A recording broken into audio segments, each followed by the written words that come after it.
as fall 2025 anime comes to a close, we are just around the corner for winter 2026, and let me tell you, we have some high candidates for anime of the year as we are finally getting the return of Frieren season 2. Now, this is absolutely great news because Frieren is already one of the greatest animes around, but there are some kind of small concerns. One of the tiniest concerns that I really don't care for is the animation style change.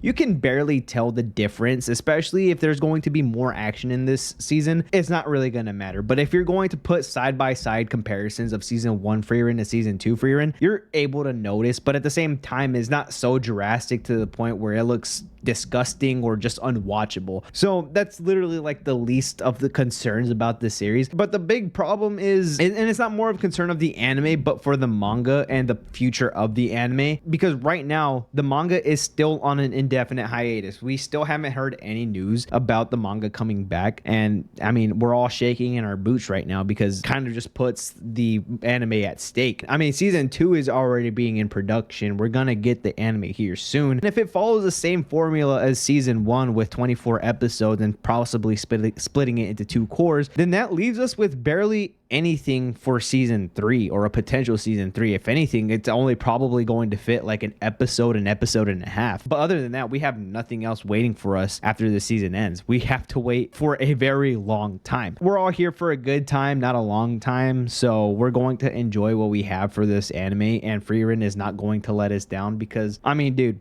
they're definitely cooking up with this season. But we also have the return of Hell's Paradise. Now, if you haven't watched season 1, this was probably one of the most hyped animes of all time, because if you look at the animation trailers, the first season, none of it really disappointed. The concept is pretty cool. It reminds me of a Fortnite battle royale match. You're sent into an island, everybody is just going for a free-for-all, and the victory royale here is the potion that they're all looking for, both potion that they're hoping exists. Now, I don't know so much about Hell's Paradise, at least the manga, because I know it's ended, but I don't know how many volumes they've covered. But from what I've seen so far, it's not going to complete the series that we know of right now. But if it follows the same formula as the last season, then I'm pretty sure that we're still going to have a high possibility or high chance of a season 3. So I wouldn't put my doubts on it yet, but I can only assume that it's going to be going in for the longer run. But on to bigger news, Jujutsu Kaisen season 3 is coming. The Cooling Games, one of the most intense, high stakes, and brutal arcs of all time when it comes to Jujutsu Kaisen. You thought the Shibuya incident arc was terrible? I mean, look at the Cooling Games. Now, of course, the casualties aren't going to be as high because literally all of Shibuya was wiped out, but the intensity is taken to the next level because, again, this is kind of like a Fortnite battle royale, but at the same time, you get to edit rules. It's not fair. It's not fun, obviously. It's very gruesome, and part 1 is only going to cover very big stuff. I mean, like, my gosh, you're going to be on the edge of your seat if you haven't read the manga. Now, this one I'm really excited for because this is going to put a close or put an end to one of the greatest anime manga of all time, that being Fire Force. And if you have not caught up with the manga, if you've surprisingly not been spoiled, you're going to be very surprised on how this series is going to end. Now, let me just give you a little heads up if you haven't known already. The same creator of Soul Eater is also the exact same creator as Fire Force. Now, if the moon wasn't evidence enough, then I don't know what is, but let's just leave your interpretation with that. I really like Fire Force. I think it's a very fun and cool concept. I'm just a fiend for sound design, so when I hear the fire powers get used, dude, they make my ears scream. Now, with all of these heavy hitters out of the way, or likely candidates of anime of the year out of the way, we got some very highly anticipated animes finally coming back, one of them being Fate Strange Fake. Now, if you haven't seen or heard about this series, I don't blame you because it has literally one of the worst release order dates of all time. Because if you watched this anime series for the first time, you probably only saw episode 0, which released July 2nd, 2023. Now, if you think that's bad, episode 1 released December 23rd, 2024. That's practically almost 2 2 years. It could have been 2 years, but it's actually technically 1 year. But that is just such a big gap. Now, there is a reason as to why any of this is happening, and that's because each episode was kind of corresponding to the light novel release order. So instead of having to do like some OVA or some like emptiness, a lot of these episodes were just kind of like promotionals or promotional ads or promotional videos, promotional episodes, however you want to look at it, for the light novel. But we actually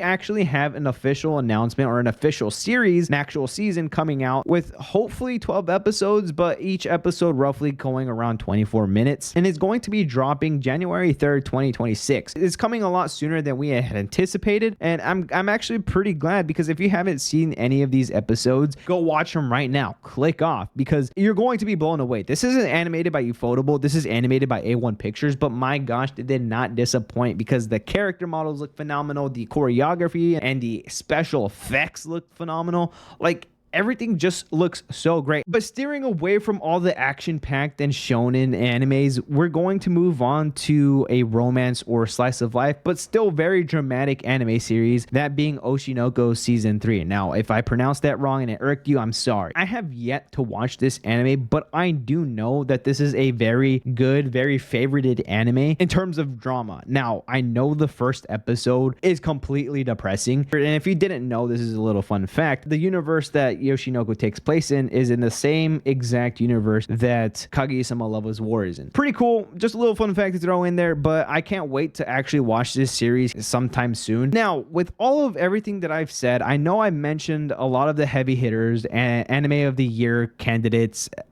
as well as highly anticipated for the genre of drama. This year also holds a lot of romance, and I am a romance fiend. I know I don't really talk about it all that much, but if you've seen my early videos, I've talked about Bunny Girl Senpai quite often. I'm a lonely person, but when I see a couple in anime that I've been fiending for a long time, I kick my legs up in the air like a little girl. I'm just overloaded with like some high levels of dopamine that just rush into my brain. I mean, can you blame me? Because one of them, and I like, if you haven't read this, you're going to be blessed with your eyes. You and I are polar opposites. I've read this a long time ago, and I'm happy that it's getting animated. It's one of the typical tropes where an outgoing girl ends up becoming a couple with somebody that is just completely the direct opposite. The main character is introverted. The main heroine is extremely extroverted. Dude, it's just going to work out. Believe me. Although I really do like You and I Are Polar Opposites, tune into The Midnight Heart. It's like a step up in intensity, drama, and romance. Because if you've read this series, you know what I'm talking about. I mean, that concept is cool. I've never seen anything or heard anything like this, and I'm actually really excited that I was able to jump on this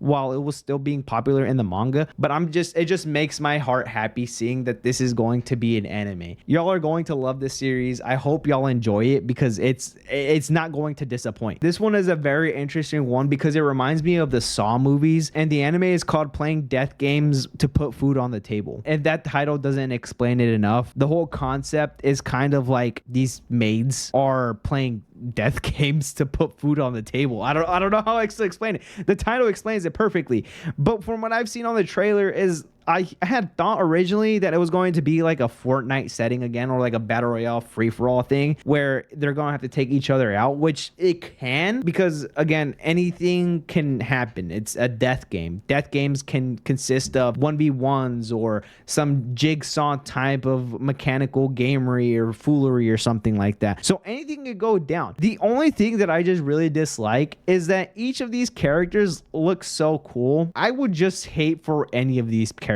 to die. I hate when baddies die. It hurts my heart. And now I know I said that this was the last anime, but I'm going to sneak one in here just now because I've just realized that this is going to be a very cool series, especially if you are a fan of Sankarea, the manga or the anime. Now, this isn't going to be a continuation for the anime series, as the manga's already ended and the anime is not going to get picked back up ever again. But the creator of Sankarea has made another manga and is finally getting anime. that being Wash It All Away. Now, I'm not going to explain it. I want to leave that as a surprise for y'all because I really like it. It's a comedy, it's a slice of life, but there's a little twist to it. You're going to like it if you're a fan of Sankarea. But yeah, that's pretty much it. Anyways, guys, if you've made it this far and if you're excited for any of these animes, leave them down in the comments. And if I missed one that you are excited for, drop them down in the comments. I want to know and I want to see what y'all are excited for. Maybe I have glanced over some and I'm going to miss out, but I don't want to. So again, leave them down in the comments. And again, if you made it this far, appreciate y'all for hanging around. And if you like what y'all see, go ahead and drop a like and subscribe, as that does help around on my channel a lot. Appreciate y'all for stopping by, and I'll see y'all next time, guys. Adios.